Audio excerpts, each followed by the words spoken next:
The workday was drawing to a close when a perfunctory knock echoed from behind him. Julian didn't turn from the window. His gaze was lost somewhere in the Chicago skyline, a grid of glittering lights against the deepening twilight. Ryan entered without waiting for an invitation, dropping a stack of notes onto the polished surface of Julian's desk.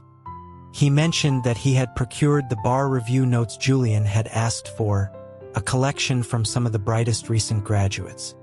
Julian turned, his expression unreadable. He picked up the notes, flipping through the meticulously organized pages while informing Ryan that he had sent over the defense brief for the property dispute case in Lincoln Park.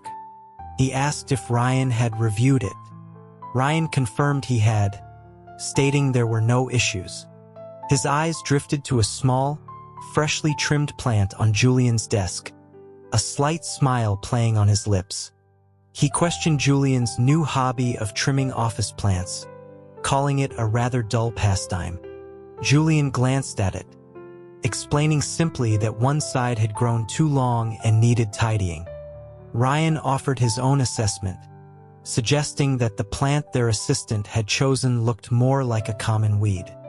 He remarked that he had already moved his own pot to the floor and planned to have it replaced.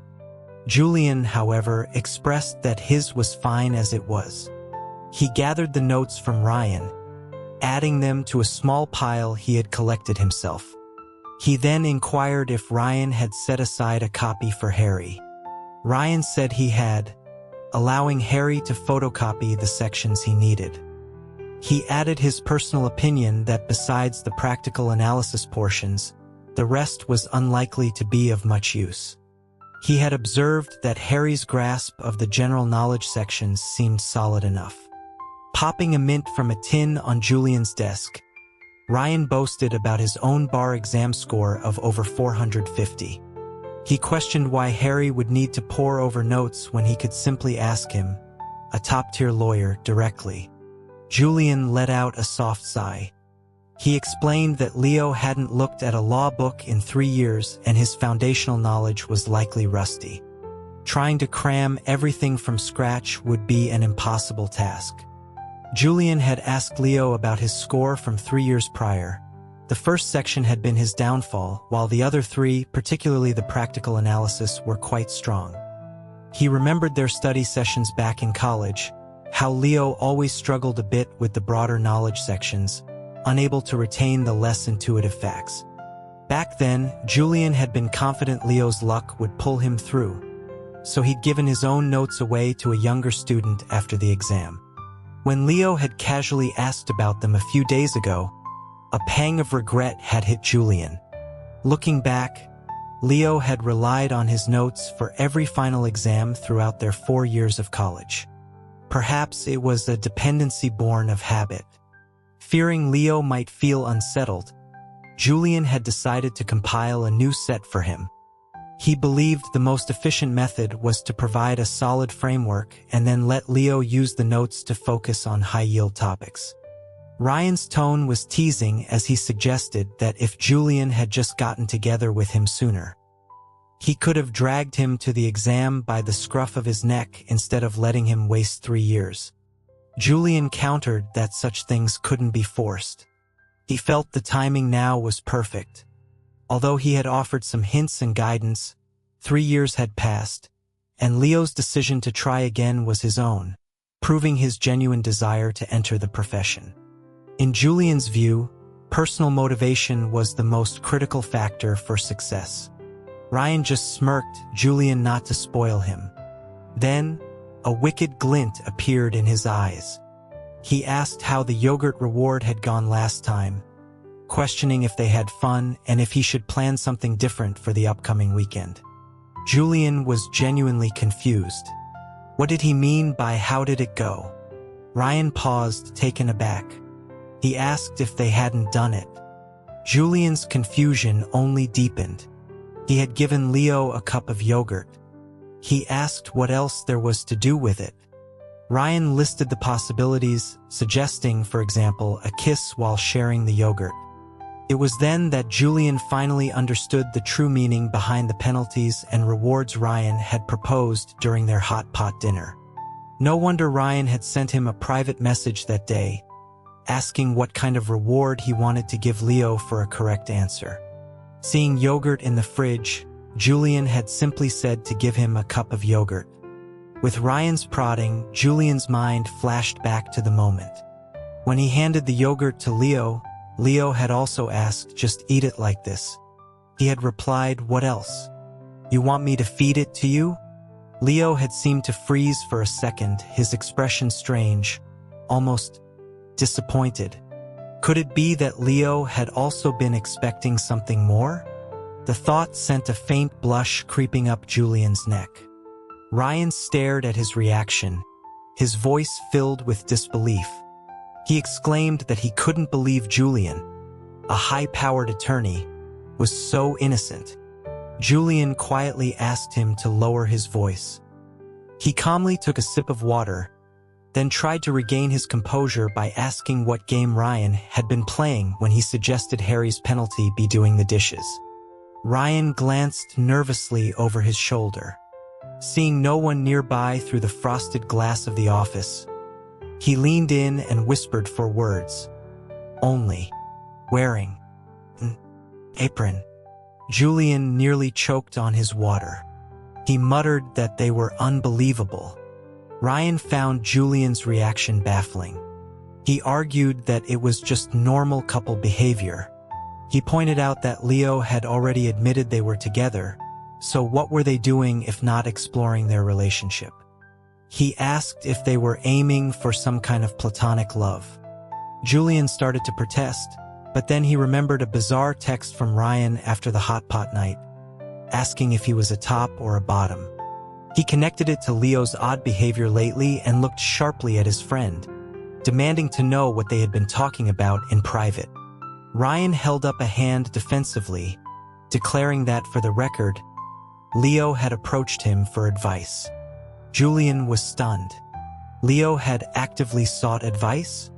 Ryan explained he had a verbal agreement with Leo not to disclose the details, but he could tell that Leo valued Julian immensely and was very eager to respond to him in that particular area.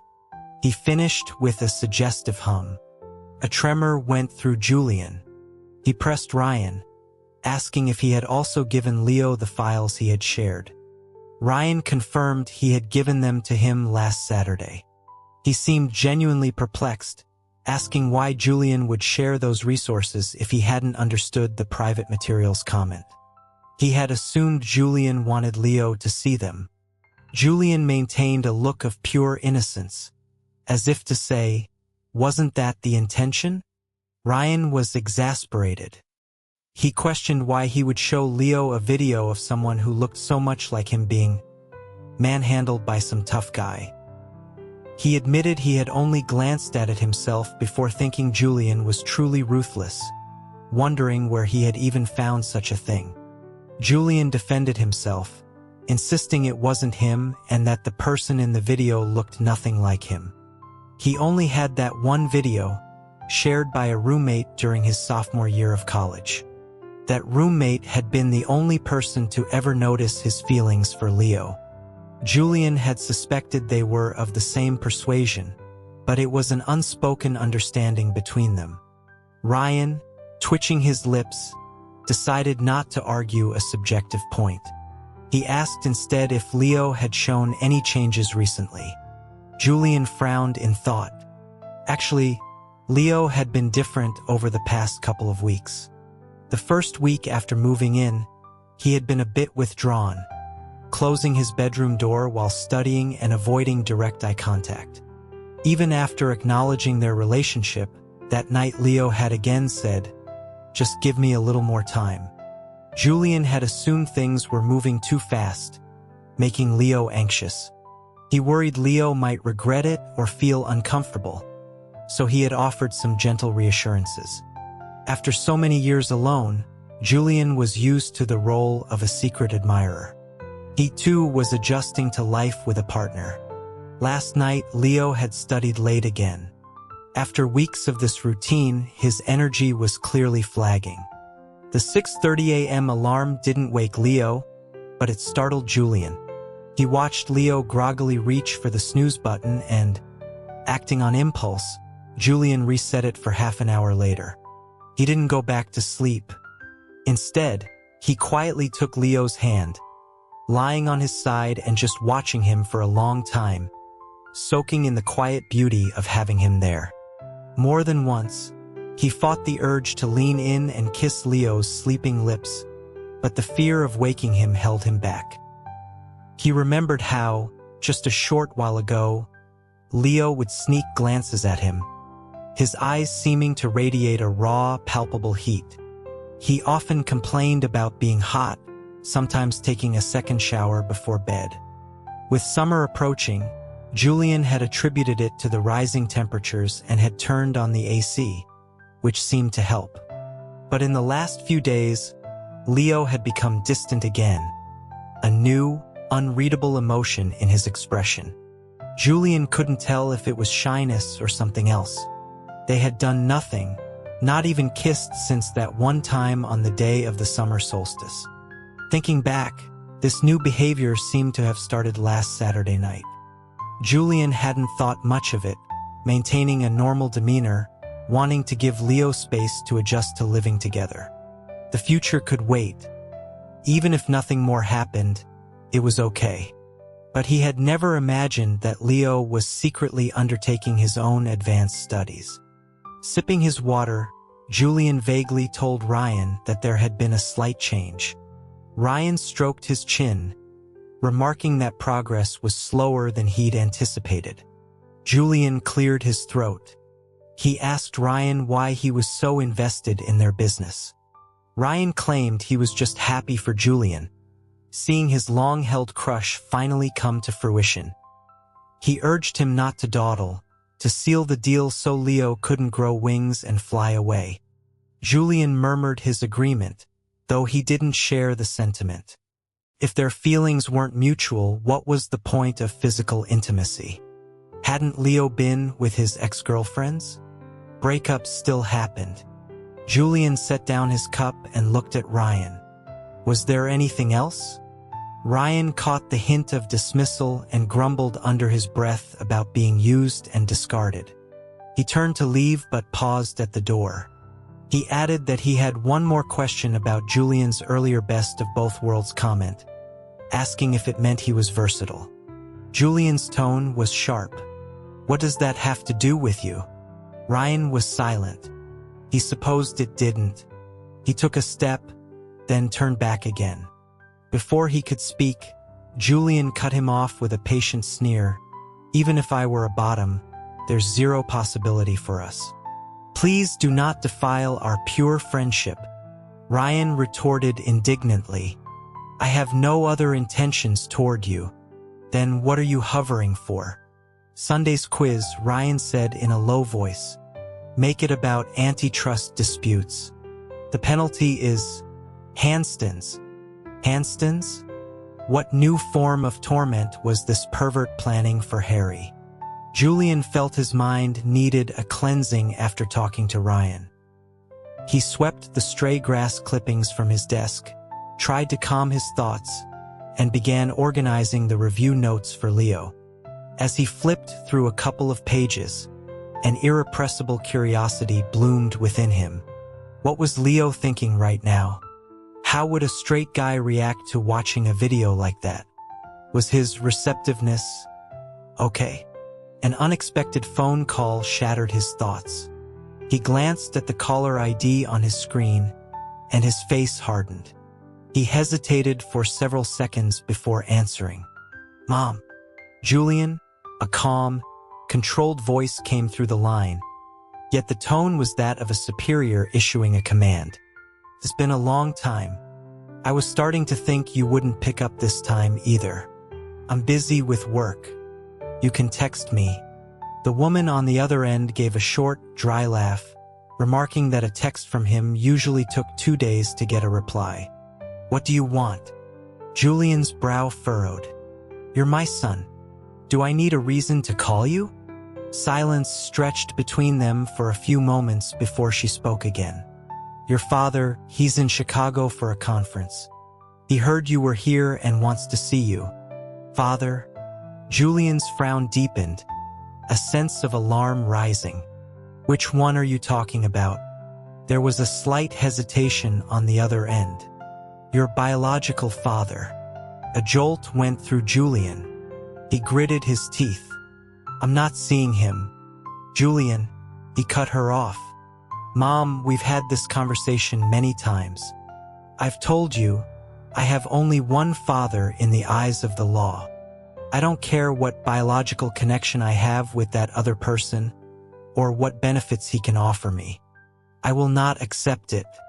Julian. Her voice was sharp, using his full name. Whether you acknowledge it or not, this is reality. If this is reality, you should have let me know from the beginning that the world isn't black and white. Instead, you hid it from me, kept me in the perfect world you built for so many years, only to smash it to pieces in front of my face and force me to confront such an ugly truth. It's been 7 years, Julian. Are you still holding a grudge against your mother? A crack of pain finally entered her voice. I wanted you to grow up in a healthy, positive environment. That's why I kept it a secret.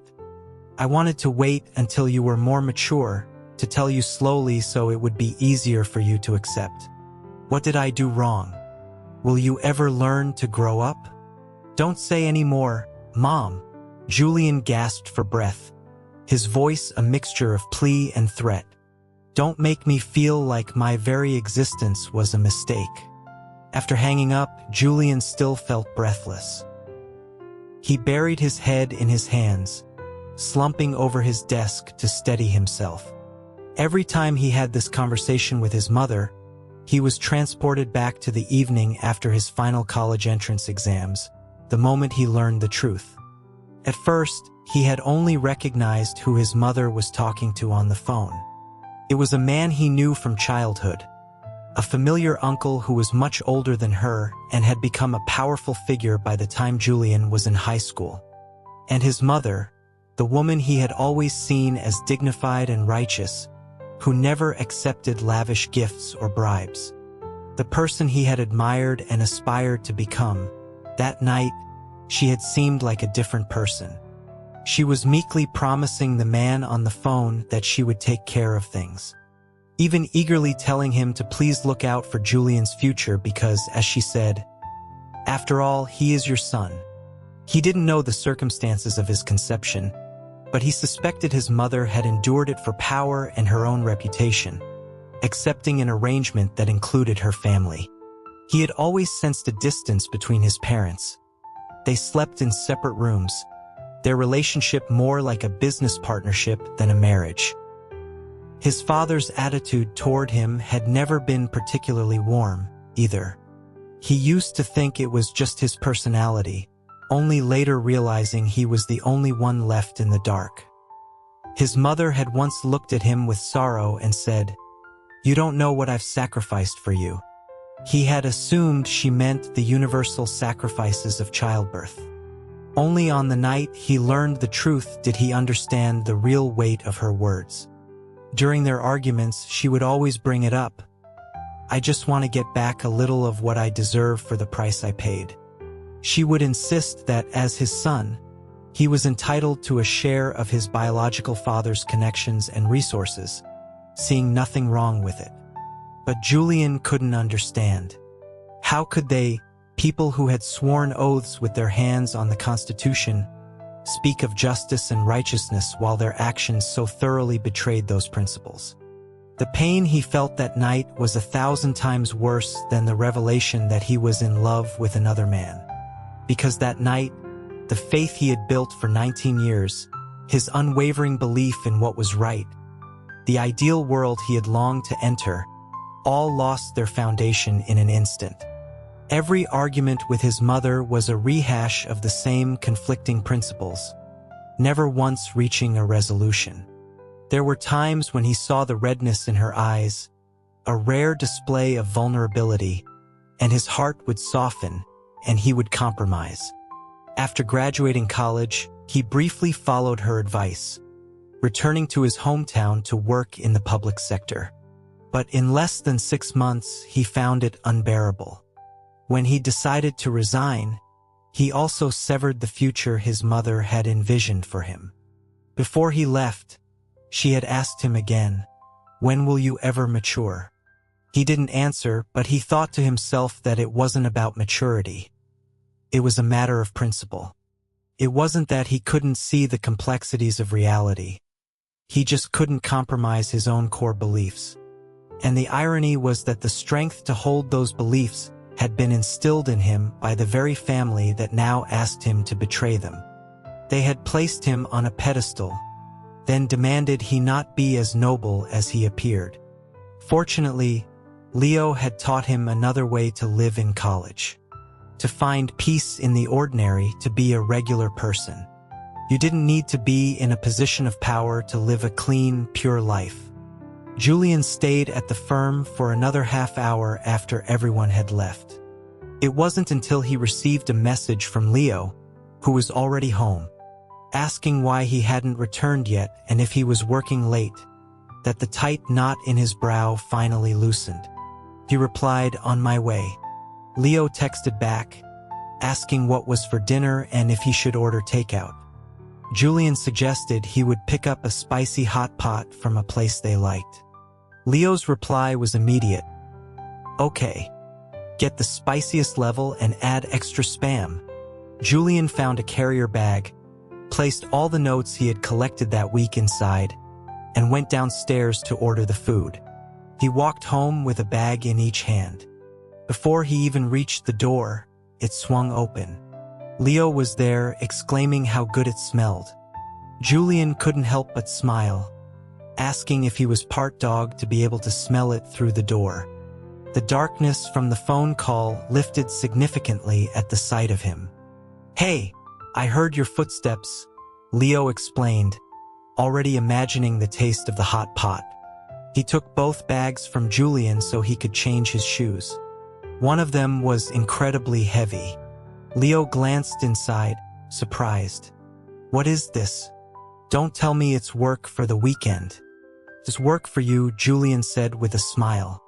After changing his shoes, he took the heavy bag back and explained, "You asked for my notes last week.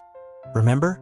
I couldn't find my old ones, so I asked some junior colleagues and Ryan to help me collect notes from the top scorers of the last few years. They should be just as good as mine." He pulled out a thick stack of notebooks and placed them on the coffee table. "I've already gone through them and organized them by subject with tabs. You won't have to waste time sorting. Just pull them out when you need them.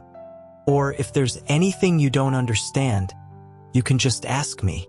The usually chatty Leo was silent.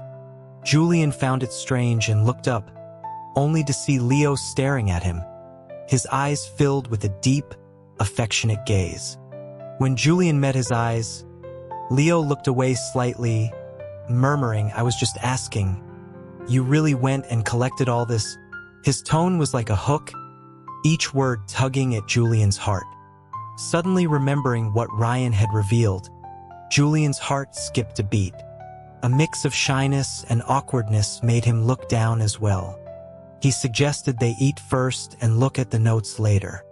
Leo agreed. Julian set up the small table and opened the food containers. A rich, spicy aroma filled the living room. Leo said nothing more, quietly unwrapping a pair of chopsticks. As he handed Julian a bowl of rice, their fingers brushed.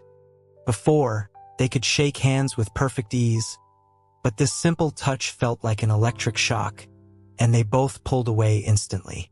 As they ate, they were like a newly married couple, occasionally stealing glances at each other, only for their eyes to meet and quickly dart back to their food. The air crackled with invisible sparks, threatening to ignite at the slightest misstep into something unspeakable. Now it was Julian's turn to be nervous. He worried that the unpredictable Leo might say something audacious at any moment and cautiously tried to make small talk. He asked if the food was good.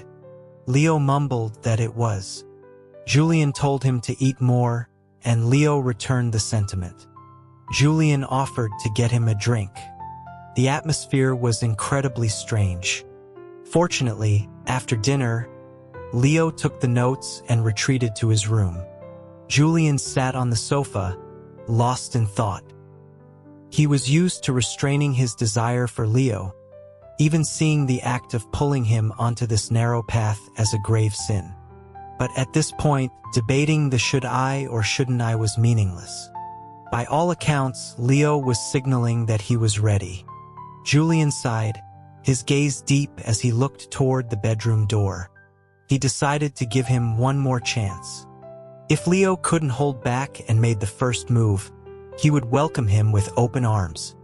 And from then on, the little fool couldn't blame him for pulling him down into this shared descent.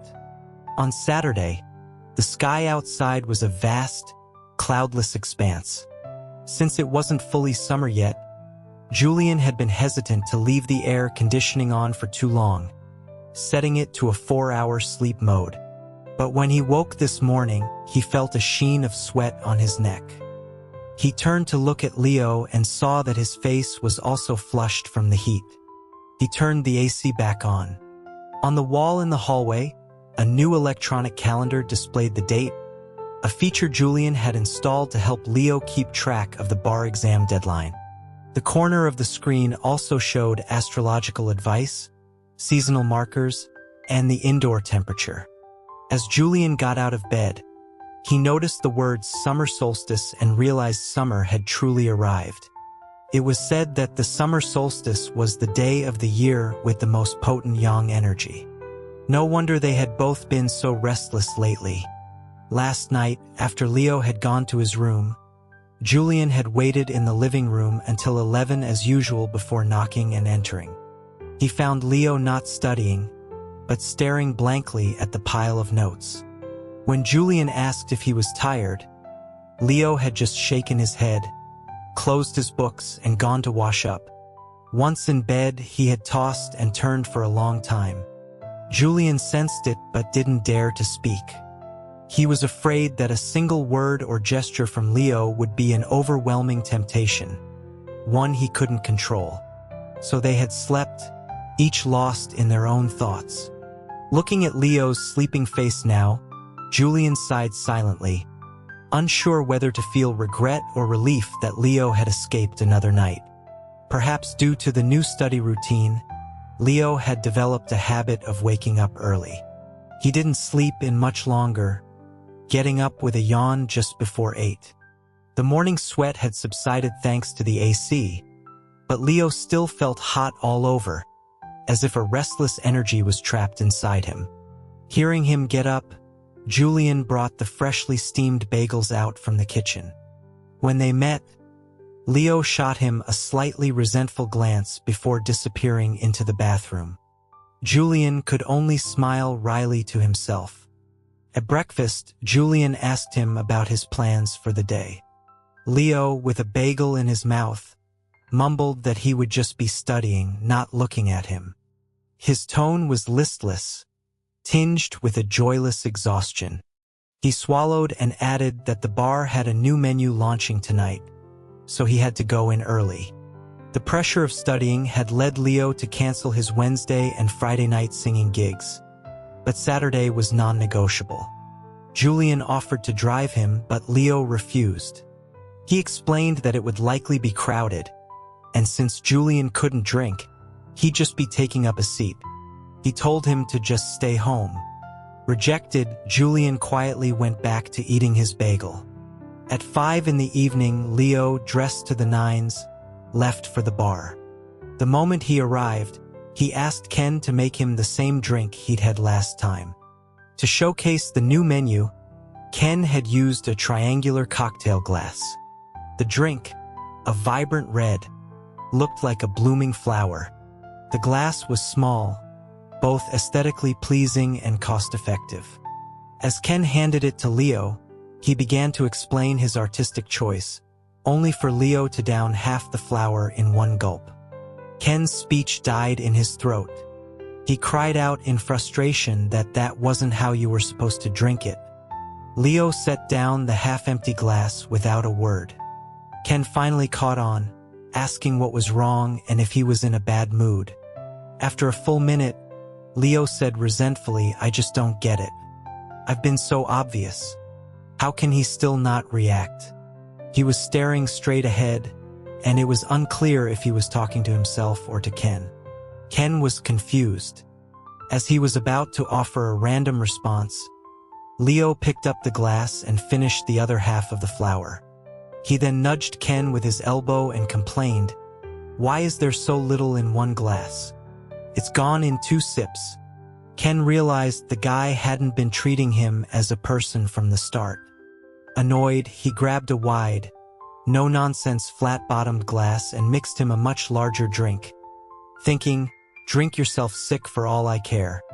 After sulking over his drink for a while, Leo went on stage. Thanks to the new menu announcement, the bar was packed. Ken was swamped. After his set, Leo didn't linger to chat, just gave Ken a wave and left. But Ken had been right. The drink had a kick. On the way home, Leo felt dizzy. The evening of singing love songs had also left him agitated. The whole way he puzzled over it. Doesn't he like me? I'm this handsome. How can he be so indifferent for so long? He's not just a monk, he must be a saint or something. He arrived home drunk, finding the living room empty. He assumed Julian wasn't back yet. His head was spinning, and he didn't question why the AC was running if Julian wasn't home. He just felt sweaty from being out and drinking, so he went to take a shower. He emerged with only a towel wrapped around his waist. He was about to text Julian when he pushed open the bedroom door and saw him sitting cross-legged on the bed. "You're home." Leo put down his phone. He noticed Julian was wearing only a simple robe. A faint scent of sandalwood hung in the air. His eyes scanned the room and saw that Julian had placed a small, cube-shaped aroma diffuser on the nightstand, a wisp of white mist curling from it. Anyone else walking in might have thought they'd stumbled into a Madion retreat. Especially Julian, with his serene expression, looked as if he was wearing a monk's robe instead of a bathrobe, about to achieve enlightenment. But the person witnessing this scene was Leo. Leo, whose mind was filled with a month's worth of research material. Leo, whose restless soul had nowhere to go and was beginning to feel a deep, unsatisfied longing. He stared at Julian, watching as those seemingly desire-free eyes met his. A wave of heat rushed to his face, and several little devils with pitchforks popped up in his mind, whispering in his ear, "Go on. Taint him with your color." Leo's Adam's apple bobbed. He casually closed the door behind him and walked toward Julian, step by step. Julian, as if sensing something, watched him without blinking. Leo knelt on the bed with one knee, approaching Julian cautiously like a large cat. He paused just a foot away, holding his gaze, confirming his consent. Julian looked into Leo's hazy eyes and smelled the alcohol on him. Drinking again? The question reminded Leo of a month ago, when Julian had approached him just like this, smelled him, and asked, "Can I kiss you?" Felt like a signal, a form of permission. Without a second thought, Leo leaned in, their breaths instantly mingling. Leo caught the scent of alcohol on Julian too, but he was too lost in the moment to question it. Unlike their first tentative kiss, this one was a battle. It was a fierce, passionate exchange, a wild dance of give and take. When the kiss ended, Julian was leaning back, one hand supporting himself, the other still gripping Leo's arm in a gesture that was both resistance and invitation. Just as Leo was about to press further, Julian looked at him and said, "The Buddha said, Leo is not Leo, therefore he is called Leo." Leo was almost sent into orbit by the chanting, but he quickly recognized the Buddhist paradox. During their junior year of college, Julian had gone through a phase of being fascinated with Buddhist philosophy, obsessing over the Diamond Sutra. He would recite that the Buddha said X is not X, Therefore it is called X formula for everything, which had terrified Leo into thinking he was about to become a monk. He'd heard it so many times he couldn't forget it. He had teased Julian about it back then, but seeing the sorrow in his eyes as he recited it now, Leo felt like he had touched something deep within Julian's soul. Maybe it was some kind of quantum entanglement that allowed him to feel Julian's pain. But he didn't understand philosophy like Julian did. He was just a simple man, and right now all he wanted was for Julian to experience the joy of being a simple man. He said softly to Julian, "Master, stop chanting. We're together now. Isn't it time for you to return to the mortal world?" A watery sheen seemed to cover Julian's deep eyes. "Leo, are you really sure?" Leo reached down and pulled off his own towel. "Isn't my performance convincing enough?" A low chuckle escaped Julian. He took Leo's hand and pressed it to his heart. "Come here." Leo kissed him again. "I'm coming." The night was deep, the silver moon high in the sky. A pair of birds landed on a branch, preening each other's feathers in the moonlight. One moment they were tenderly intertwined, the next they were flapping their wings fiercely, as if mimicking the passionate couple in the window across from them. A cry pierced the night, startling the birds into flight. The moon traveled from east to west as the nightlight inside swayed in the hazy mist, burning for a long, long time. There's a saying about a happy life: 70% full, a little bit drunk, and completely fulfilled. Live a first-class life, put in second-class effort, and enjoy third-class pleasures. Leo had read it somewhere long ago but only remembered two parts: a little bit drunk and enjoy third-class pleasures. Last night, he had been more than a little bit drunk, maybe 6 or 7 parts, so he had been more than fulfilled, which was why he now felt like he'd been run over by a truck. When he opened his eyes, he was still in Julian's arms. But recalling the events of the night, his first instinct was to punch him. Unfortunately, his energy had been completely depleted. All he could do was glare, hoping Julian could feel the resentment in his eyes. Julian had woken the moment Leo stirred and was now gazing at him with affection. After a long moment, Leo managed to croak out his first question. "Did you take something last night?" His throat was raw from screaming. "No, just a couple ounces of whiskey." Julian's deep voice was laced with an undisguisable satisfaction. Remembering the taste of alcohol when he kissed Julian, and his unusually energetic state, Leo knew he wasn't lying.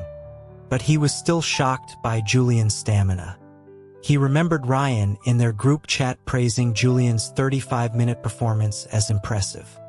Ryan had no idea how long they had actually gone on for. From now on, if anyone dared to say Julian couldn't perform, Leo would be the first to object. Sensing Leo's annoyance, Julian felt a pang of guilt. "I'm sorry. Was I too rough last night?" The "I'm sorry" brought back a flood of memories from the night before. He had been in so much pain he hadn't cried, but Julian had shed tears first. Large teardrops had fallen on the back of his neck, accompanied by Julian's heartfelt confession. "I'm sorry, Leo. From now on, you'll have to bear all my selfishness, my possessiveness, my jealousy, and my desire for you." The words themselves, when considered, were touching. But Julian's actions were a stark contrast to his gentle tone. Like a wizard chanting a spell before unleashing a devastating attack that nearly cost Leo his life. It was beyond ridiculous. And at the beginning, when he had helped Julian. Afterwards, Julian had kissed him and said, "I want you," with such deep emotion in his eyes and voice that Leo couldn't refuse. He figured it was Julian's first time in 26 years, so he let him have this one. And it was his first time being on the receiving end, so in a way it was fair. He had even thought that after Julian was satisfied, he would get his turn, but who could have predicted that Julian would never be finished all night? Leo's mind was now filled with a famous quote from a middle school literature class. I was so naive. I actually thought I would have the strength to get my turn back. Leo shifted his battered body, accidentally pulling on a sore spot, and hissed in pain. Still hurt? Julian frowned, reaching out to help, but Leo slapped his hand away.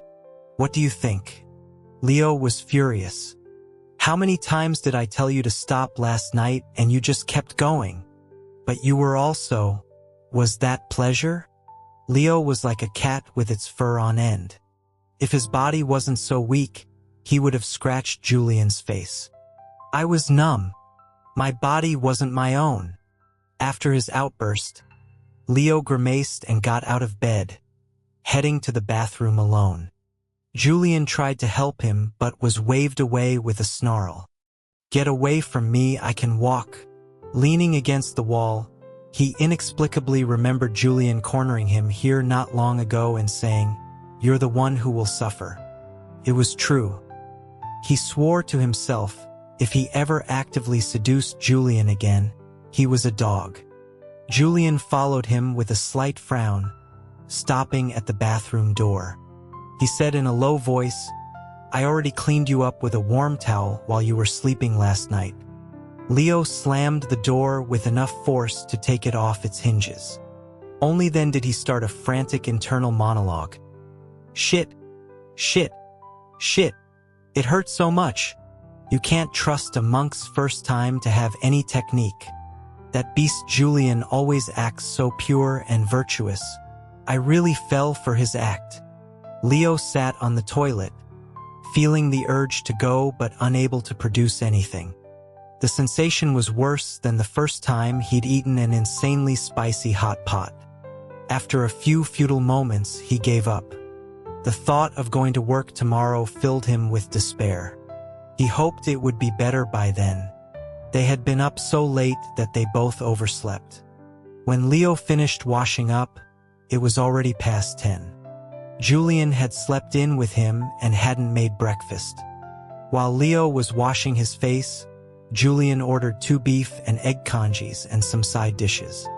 The delivery hadn't arrived yet, so Leo collapsed on the sofa. He spotted the whiskey bottle on the coffee table and picked it up, shaking it. It was empty. He hadn't noticed it last night, but looking at the small bottle, it was indeed only a couple of ounces. Could 2 ounces of whiskey really have that much of an effect? When Julian came out after making the bed, Leo casually put the bottle back, a strained smile on his face. Buying premium whiskey, aren't you generous? If you want a drink, I'll buy some for you too. Julian's voice was soft, still carrying the warmth of the previous night. But maybe not right now. Why not? It's high proof. I'm worried about your stomach. If you get an upset stomach, your other parts will hurt too. Let's wait a few days. Leo was so embarrassed he wanted to hit him again. When the food arrived, Julian set the congee on the table, arranged the chairs, and placed a soft cushion on Leo's usual seat before calling him over. The atmosphere between them had noticeably changed since last night. Every glance and gesture was filled with a lingering intimacy. Although Leo was still unhappy about the pain, his expression was no longer one of unsatisfied longing, but rather the flustered annoyance of being overly desired. Julian was even more transformed, looking at Leo with eyes brimming with infinite love and patience. Leo felt uncomfortable under his gaze. While eating, he couldn't help but glare at Julian. Is there something on my face? Julian actually nodded seriously, leaving Leo speechless. He deliberately provoked him, stop staring. Even if you do, I'm not letting you do it again. Julian was silent for a long time. Leo thought he had taken it seriously and quickly looked at him, about to explain that he was joking. But Julian just looked at him and asked, Do you regret it? Leo was taken aback. What? Being with me? His brow seemed clouded with worry and insecurity. And doing that with me? Leo was stunned for a moment, then laughed. What regret? What are you thinking? Am I the kind of jerk who regrets it after one time? I was just scared by your terrible technique. It was my first time on the receiving end too. And I begged you so many times last night. You acted like you didn't hear me. His voice took on a resentful tone again. I'm sorry, Julian said, his expression and tone filled with guilt. I was a little drunk yesterday. Whatever, everyone starts as a beginner, Leo mumbled, his face red. Let's take a break. After I pass the bar exam, we can practice more. I'm afraid if we do it again now, I'll be too drained to study. Julian hesitated for a moment before agreeing to his terms. They ate their kanji in silence for a while. Then Julian asked, so, can I still kiss you and hold you when we sleep? He paused for a second and added 2 words, nothing else. Leo was speechless again. For some reason, Julian's cautious attitude made his heart ache. He began to wonder if he had been too harsh, if he had hurt him. The past few days, I was hoping you would hold me at night, Leo grumbled, trying to sound casual. But you just lay there like a log every night. Confused me. Are we even together or not? The trace of worry on Julian's brow finally disappeared. He put some food in Leo's bowl and smiled. Of course we are. As they were eating, a faint vibration came from the bedroom. Leo's phone was on ringer on weekends. He listened for a second and asked Julian, "Is that your phone?" Julian paused, put down his chopsticks and followed the sound. Leo heard him answer the call in the bedroom, his voice very low. "Why are you here?" "I'm busy today." "Don't come." "Fine. I'll come over." "Where?" "I know." After hanging up, Julian took a few seconds before coming out, looking preoccupied. "What's wrong?" Leo asked with concern. "Nothing, just a client," Julian said, finishing his kanji with a blank expression. "I have to go out for a bit. I can order lunch for you in advance." "It's almost 11. Isn't this lunch?" Leo burped, patting his stomach. "You go do your thing. I'll order something if I get hungry." "All right." Leo carried his cushion back to the bedroom to study. Julian cleared the table and then went to the bedroom to change.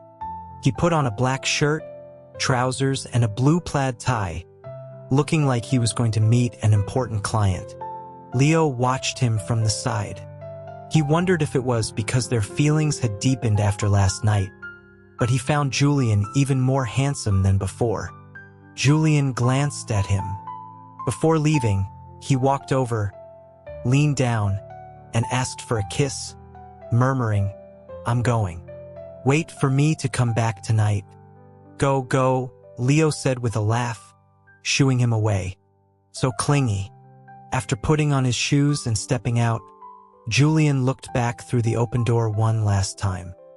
His eyes were filled with both tenderness and a steely resolve, as if the person in the room was his most cherished treasure, something he would protect with his life. Anyone who dared to disturb this sanctuary would become his sworn enemy.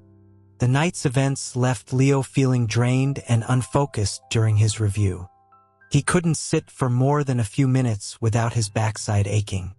The birds outside were chirping loudly, their occasional high-pitched calls seeming to mock his miserable state from the night before. Annoyed and restless, he slumped in his chair, his mind wandering. Just then, there was a knock on the front door. He stood up, using the desk for support, and shuffled to the door. He opened it to find Mrs. Gable from upstairs. The building's hallways were narrow, so residents often ran into each other. Mrs. Gable, in particular, who went out for walks 5 or 6 times a day, was always ready with a friendly chat, and over time, she had learned the basics about every family. When Leo had officially moved in last month, Julian had driven up to the building. The old lady must have seen them, because the next day she brought down 2 homemade pork buns as a welcome gift and used the opportunity to ask a few questions, confirming that Leo was now living with Julian. Now, she stood there holding 2 slices of watermelon, looking like she had something to say. Leo cleared his throat and greeted her. "Hi, Mrs. Gable. Leo dear. Fresh watermelon, just in season. My husband and I cut some for you and Julian," the old lady said warmly. "Thank you, that's so kind of you," Leo said, taking the watermelon. "Julian's out. I'll wrap his piece and put it in the fridge for him tonight." "Oh, don't save it for him, you eat both. It won't be fresh if you wrap it," she chuckled. "I noticed your voice sounds a bit hoarse. A little watermelon will help." "'Kay then. Next time I buy a watermelon, I'll bring some up for you and Mr. Gable," Leo said gratefully. "No need for that," she said cheerfully, peeking inside. "I actually wanted to ask Julian how much he paid for this apartment." "How much?" Leo stepped aside slightly, already taking a bite of one slice. "Yes, my grandson, he's just a few years younger than you boys. He was studying in Australia and just graduated this month. He's coming home soon. His mother told me he's already found a job at a tutoring center over by Lincoln Park, teaching English." The old lady proudly went on about her grandson before continuing. "So we were thinking of buying him a place nearby so it's convenient for him to visit us. I've already talked to a real estate agent, but I'm afraid they'll inflate the price. So I wanted to ask you first." Leo remembered a conversation he'd had with Julian about it. "I think it was a little over 200,000. "Only 200,000. The old lady's eyes widened. "That was a great deal. It's gone up quite a bit since then." Leo felt a pang of envy. The housing prices just kept rising. He had no idea when he'd ever be able to afford a place in Chicago. "I'm not exactly sure of the price. 210 and 250 are both a little over 200. Why don't I ask Julian when he gets back? Or if you're free tonight, you can stop by again." "No bother, I have a rough idea now. I'll ask him next time I see him." As she was about to leave, she remembered something else. "By the way, were you two watching a horror movie last night or something?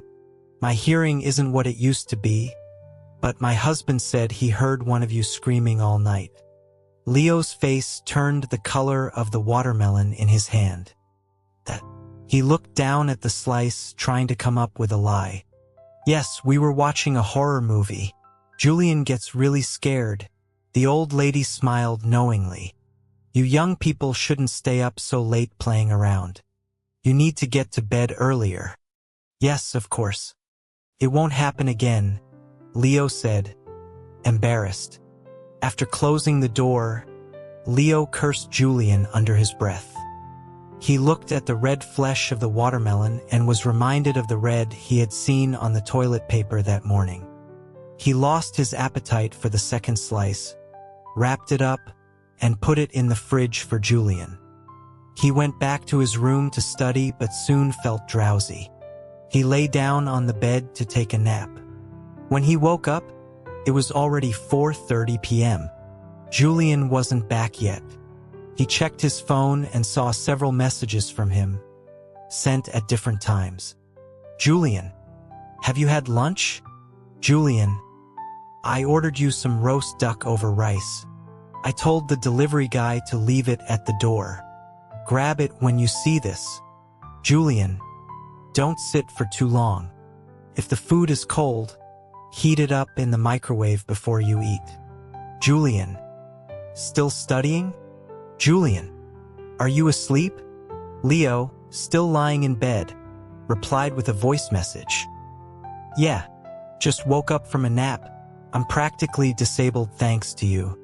If I could sit for that long, I'd be a god." He followed it with a couch potato sticker. Julian must have heard the lingering resentment in his lazy voice because he replied with a voice message a moment later. "Then tonight, how about I give you a massage?" His voice was deliberately low and gentle, making Leo's ears tingle.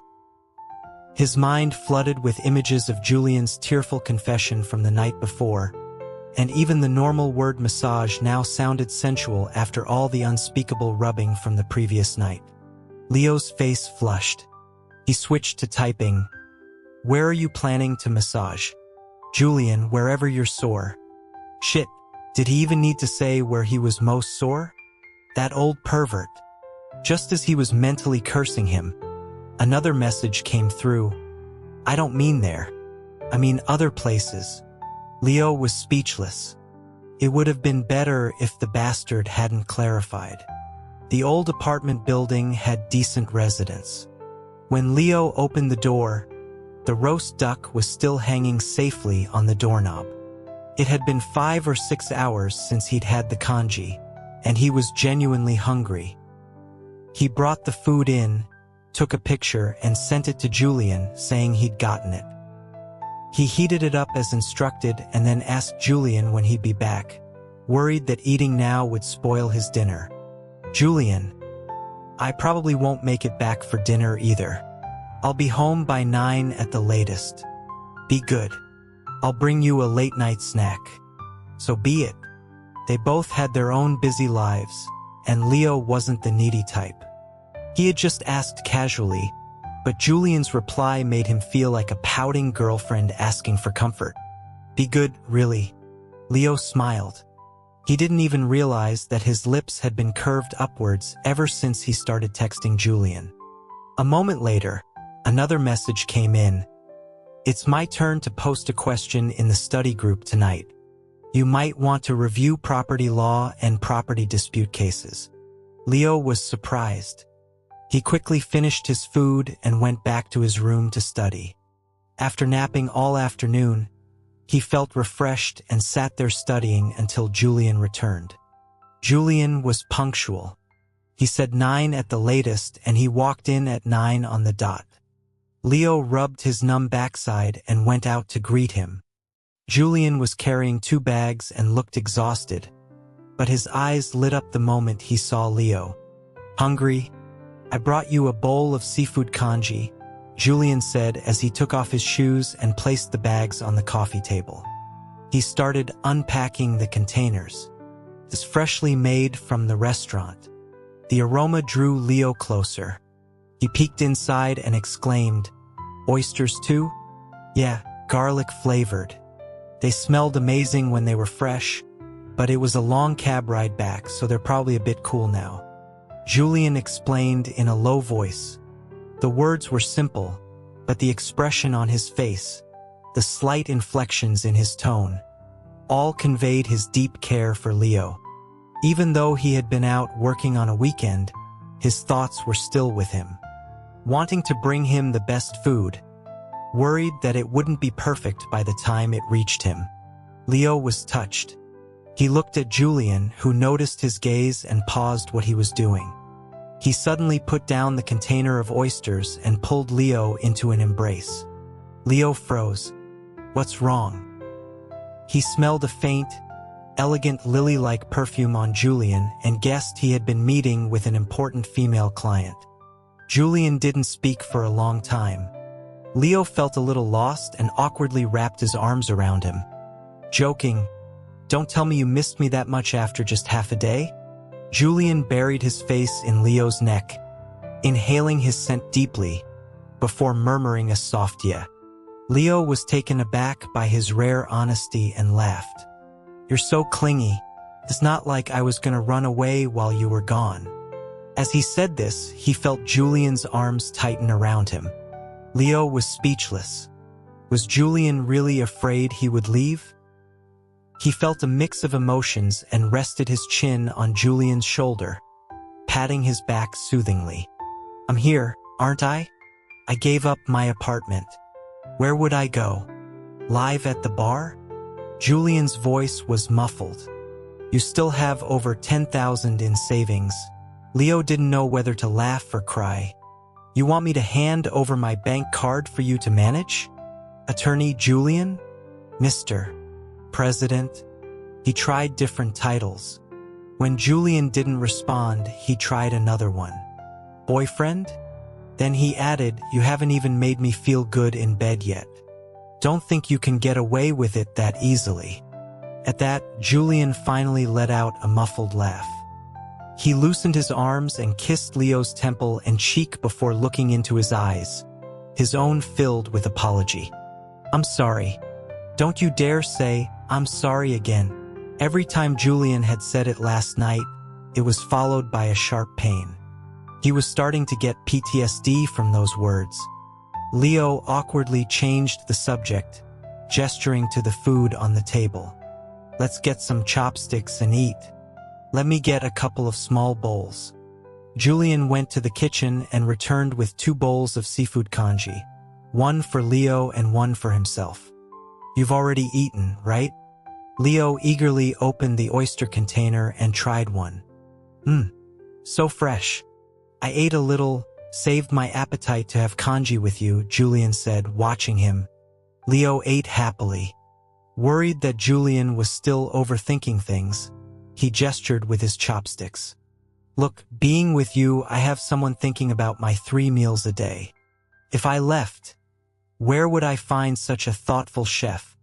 And for the bar exam, you're helping me with outlines and finding notes. If I left, where would I find a private tutor who's also a lawyer?" Julian frowned slightly. He could accept private tutor, but chef was a strange title. But Leo's words reminded him that the study group game was about to start. He took out his phone. "Hurry up and eat. I'm posting the question soon." Leo was speechless. He was in the middle of a heartfelt speech, and this guy was so clueless. As usual, Julian sent a 10-minute to Ryan and Harry in the group chat. Once they both responded, he posted the question. It was indeed about a property dispute, and it wasn't difficult. Leo knew the answer at a glance. With a mouthful of congee, he typed out the answer and sent it in less than 5 minutes. Harry was stunned, typing, "I haven't even processed the question yet.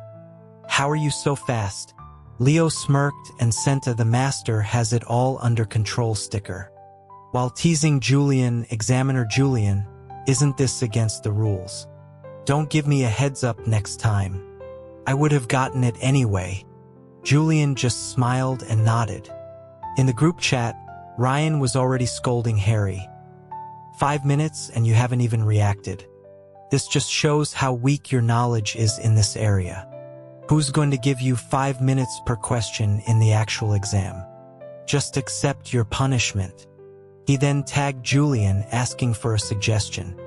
Julian, "Handstand." Ryan, "Got it. I suggest a massage for Leo as a reward." Heart emoji. Leo was wondering how Julian had come up with handstand as a punishment when the massage reward almost made him choke on his congee. "Damn it," he cursed out loud. "You two planned this, didn't you?" Julian was already looking at him expectantly. "Massage?" After saying the word, he added, as if to cover his tracks, "Nothing else." Leo laughed in exasperation. Who exactly was this reward for? After Julian repeatedly promised he would only massage his back, Leo finally relented, though he grumbled about him and Ryan conspiring together. But as the test takers, he and Harry were at the mercy of the 2 lawyers who controlled the game. Leo swore to himself that he had to pass the bar exam in September, or he would have no rights in his own home. They had just eaten, so it wasn't a good time for a massage right away. Julian also needed a shower after being out all day. They agreed to carry out the reward before bed, and Leo took the opportunity to go back to his room and study some more. After his shower, Julian tidied up a bit in the living room. Why is there watermelon in the fridge? Leo remembered Mrs. Gable's visit that afternoon and briefly explained, then complained, "We made too much noise last night. We probably disturbed the neighbors." Luckily, Mrs. Gable's hearing is bad. Her hearing is bad? Julian frowned as he ate the watermelon. He thought the old lady's hearing was quite sharp. He'd seen someone greet her from a distance downstairs, and she had turned around immediately. She said so herself, Leo said, still feeling a bit embarrassed. He looked around. The walls in this old building are thin. We need to be quieter next time. Although Leo had been the one making most of the noise, Julian, as the perpetrator, couldn't argue. He was, however, quite aroused by Leo's mention of a next time. By the time Julian finished the watermelon, it was time for bed. Leo, true to his word, didn't make a fuss. He took off his shirt and flopped onto the bed, face down. But the memory of the previous night made him tense, and he couldn't help but warn Julian, "This is my reward. If you try anything funny, there won't be a next time." Julian hummed in agreement. Then, Leo heard the sound of plastic tearing. The sound sent a jolt through him. He propped himself up and looked back, only to see Julian holding a new bottle of massage oil in one hand and the plastic seal he had just torn off in the other. Julian was startled by Leo's murderous glare. "What's wrong?" "Nothing." Leo lay back down. "Where did you get the oil?" "I use it for muscle relaxation after running. I always keep a bottle at home," Julian explained. Leo's lip twitched. How very prepared of him. Julian first applied a warm towel to his back before starting to massage the muscles of his lower back. At first, Leo's body was tense, but as the massage continued, he began to relax. By the end, he was like a contented cat, purring softly. "You're pretty good at this. Did you learn how?" "I watched a video on the way home." "You learned just from watching a video?" Leo remembered Julian had also learned to cook quite well from videos and felt another wave of admiration. He, who had once been a top student, was still leagues behind Julian. After a full half hour, when Julian said he was done, Leo felt like he could have gone for more. He wanted to just fall asleep right there.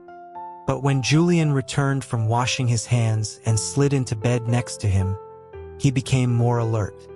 Julian, seemingly in a trance, wrapped his arms around him, nuzzling his ear and temple.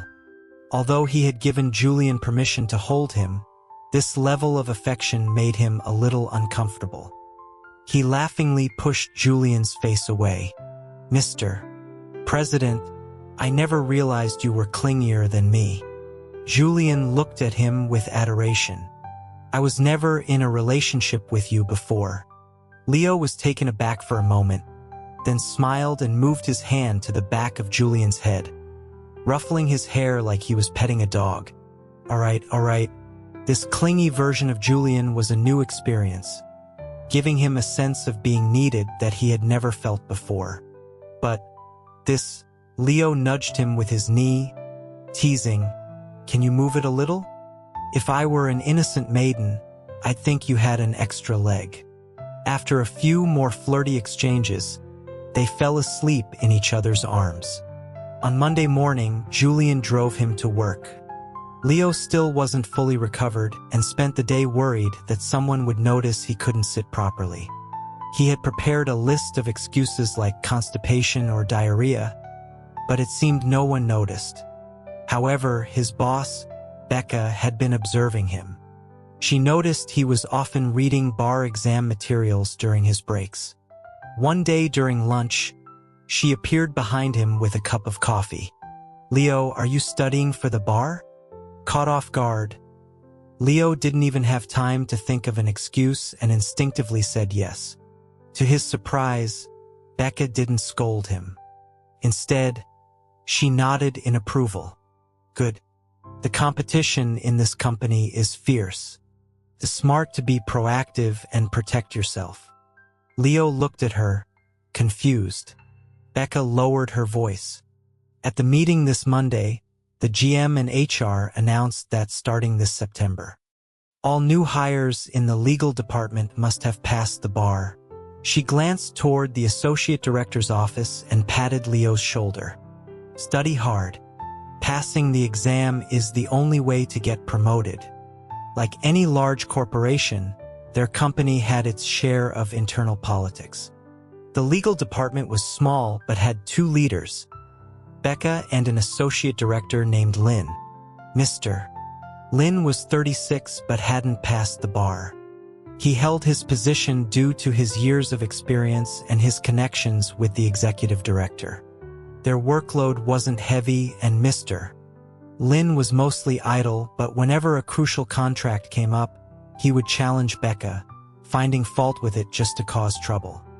Leo knew that Becca was aligned with the general manager, who was in the vice chairman's camp, while the executive director was likely on the chairman's side. The politics were a tangled mess. As a junior employee, Leo hadn't cared about these power struggles. All he needed to do was his job. Now, Becca's words were a wake-up call. If the higher-ups wanted to get rid of Mr. Lynn, the easiest way was to raise the hiring standards. But such a move wouldn't target just one person. It was likely that the entire department of employees who hadn't passed the bar would become collateral damage. Although Leo had already decided to change careers, he couldn't help but feel a chill. If not for Becca's casual comment, he might have been fired without ever knowing why. The pressure was no longer just about a career change, it was about survival. He focused even more intensely on his studies. Julian noticed the change in him over the next few days. Leo used to come home and relax with his phone, but now he put it on airplane mode and studied for hours on end. Julian was supportive, limiting their physical contact to hugs and kisses before bed. One evening, they were talking about a mutual friend's upcoming wedding. Leo asked if he was going. Julian said no, explaining that it would be awkward for an ex-boyfriend to attend. Besides, he had a court appearance that day. He had asked a colleague to record a congratulatory video for him instead. As he said this, he held Leo in his arms and kissed his temple, as if the only person in the world who mattered was the one in his embrace. July brought a sweltering heat wave. The city became a furnace. Leo woke up at 6 every day to study, got ready at 8:15, ate the breakfast Julian prepared for him, and then took the subway to work. He would finish his tasks in a few hours, leaving the rest of the day for studying. Becca had even reduced his workload, turning a blind eye to his studying. His life became a simple routine: home, work, study. Every Saturday, he sang upbeat, motivational songs at the bar, firing up the crowd and himself for the week ahead. He didn't feel tired. His mind was focused on one goal, which brought a sense of peace. At the end of July, Mrs. Gable's grandson returned from abroad. One day, Julian took Leo out for a nice dinner to reward him for his hard work. On their way back, they ran into him in the hallway. "Excuse me, are you Julian, the lawyer from the second floor, and Mr. Leo?" the young man asked, looking at them curiously. Seeing their confusion, he introduced himself. "Oh, my name is Jackson. My grandmother, Mrs. Gable, lives upstairs." Julian remembered the conversation with Mrs. Gable and greeted him. Jackson was a cheerful young man with a bright smile. As he looked at Leo, Leo got the feeling that this guy was one of them. When they reached Julian's door, Jackson paused. "I'm looking to buy a condo in this building too. My grandma always praises how clean and simple your place is. I was wondering if I could take a look sometime?" Julian, without missing a beat, smiled. "Why not now, since we're here?" "Really?" Jackson was delighted but hesitant. "But I didn't bring a gift or anything. We're neighbors." "Don't worry about it," Julian said, looking at Leo, who had no objections. Once inside, Leo just said, "I'm gonna go study. You guys chat." After sitting down on the sofa, Jackson said to Julian, "Your boyfriend is pretty cool." Julian was surprised by the term but also felt a quiet joy at the casual boyfriend. He smiled.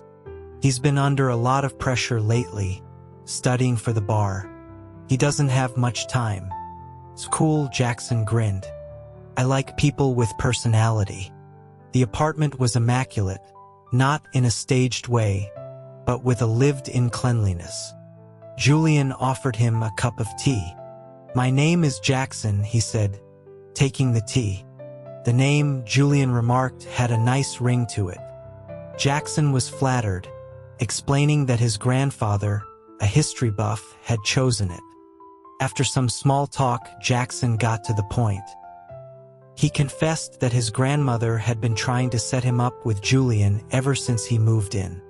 He had come out to his family in high school, and his grandmother, after eventually accepting it, had become obsessed with finding him a partner.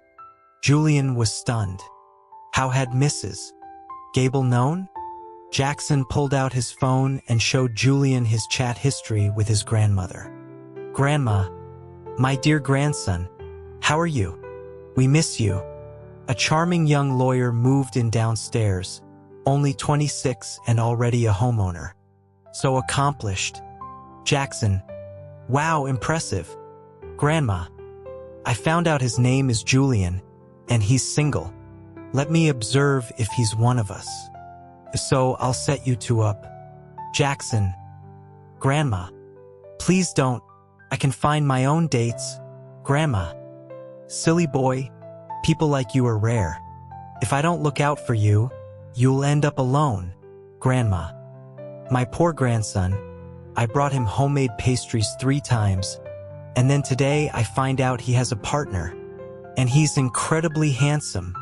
They're living together now. You missed your chance." Grandma, "They are so in love. His partner used to be a bit wild, but now he's so calm and focused. Love has changed him. Seeing them gives me hope for you. If you could find someone like Julian, I could die happy." Julian couldn't help but laugh as he read the messages.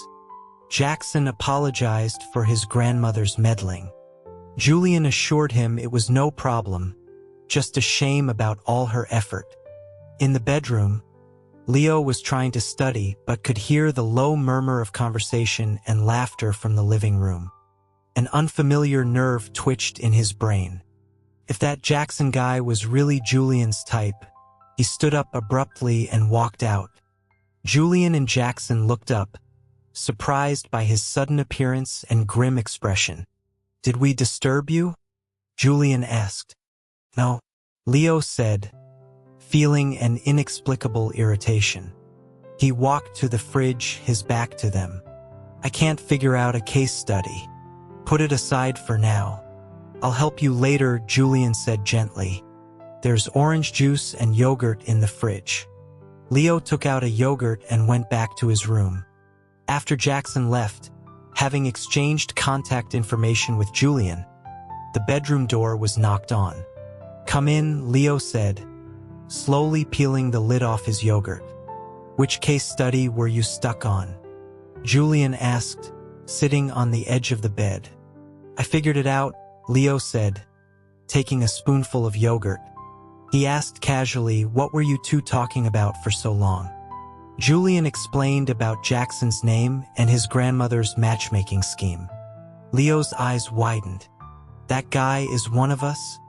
And his grandma was trying to set you up? Doesn't she see that we're together? She was trying before. So he knew it was a lost cause and still brought it up? Isn't that awkward?"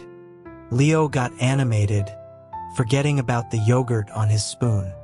It flew off and landed right on his cheek. He froze, his eyes crossing for a second to look at the blob of white. Julian couldn't hold it in any longer and burst out laughing. "What are you laughing at?" Leo snapped, reaching up to wipe it off. But Julian said, "Don't move," leaned in and caught his wrist. He brought Leo's yogurt-dotted fingers to his own lips and licked them clean, his eyes half closed. A jolt went through Leo. He tried to pull his hand back, but Julian held on, leaning closer to kiss the remaining yogurt from his cheek. In that moment, a flood of memories and fantasies, real and imagined, washed over Leo, eating spicy hot pot, playing basketball after a fight.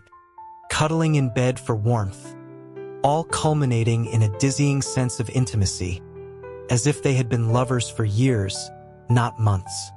Are you jealous? Julian's teasing voice brought him back to reality. Was he? He was. Leo's face flushed. Don't be ridiculous. Why would I be jealous? I'm only with you because you were so lonely. If I had known you could attract guys so easily, I wouldn't have, Julian's gaze sharpened, and he silenced him with a kiss. It tasted of yogurt and a hint of anger, an anger that Leo, surprisingly, found intoxicating. He wrapped his arms around Julian's neck, responding with equal fervor. When they broke apart, their eyes were still locked. Julian traced Leo's lips with his thumb. Don't say things I don't want to hear again. Leo, placated by the kiss, felt bold. Well, it's your fault for being so shady with that Jackson guy. How was I shady? He was just apologizing for his grandmother, Julian chuckled. Besides, I find your jealousy quite baseless. And speaking of which, I've been with you all this time, and you've never given me a pet name. You called your girlfriend of 3 months, sweetheart, and silly girl. Leo groaned. What do you want me to call you? Julian said, his voice low. He cleared his throat. Jules? A corner of Julian's mouth lifted. Say it again, but sweeter. Leo was speechless. He'd thought about calling him that, imagining a romantic moment, but now it felt like an interrogation. Say it, Julian prompted. Leo forced himself to soften his tone. Jules. A satisfied look appeared on Julian's face. He pecked him on the lips. From now on, that's what you call me in private. Got it? I'll correct you every time you get it wrong. Leo rolled his eyes. So childish. One weekend in early August, Julian walked into a cool cafe, escaping the oppressive city heat. He spotted Jackson at a table and sat down. Sorry, I'm late. You're not, I was early, Jackson said. After ordering drinks, he got straight to the point. Julian explained, with a heavy heart, that he was planning to sell the condo. Are you upgrading? Jackson asked. No, my law firm is having some funding issues. Julian recounted the story of starting the firm right after buying the condo, how he had taken on debt, and how a recent conflict with his family had cut off a crucial line of funding.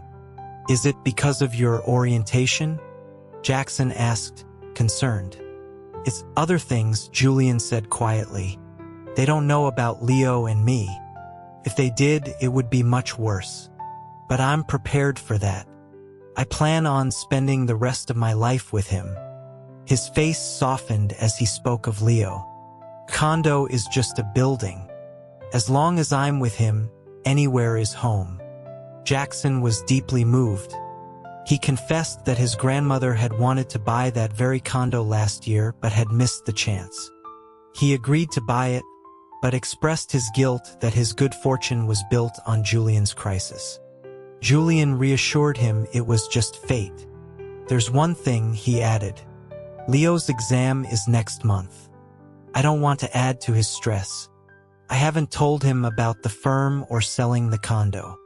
Can we arrange the closing for after his exam? Won't he be angry when he finds out? Jackson asked. I don't think so, Julian said, though he hadn't really considered it. He's a pretty optimistic guy. As they were talking, Julian's phone rang. It was a call from an old family friend. He excused himself and answered, his voice tense.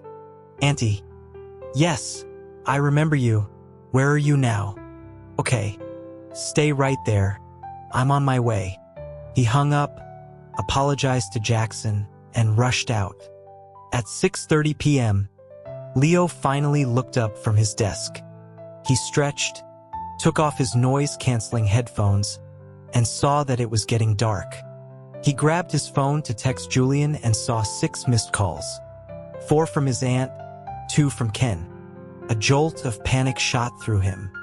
He immediately called Ken back. Dude, you finally answered. Ken sounded relieved. Your aunt is in Chicago. What? Yeah, and your little cousin Daisy. They're at the bar. Get over here. Leo hung up, grabbed his keys, and rushed out. On his way, he texted Julian and saw he had already messaged him. Your aunt and her daughter are in town. Call her back when you're done studying. How did Julian know? He texted back that he was on his way to the bar. Julian sent him a location pin for a nearby restaurant, telling him to meet them there. He arrived to find them all seated, his Aunt Carol trying to stop her daughter Daisy from sneaking a piece of pork.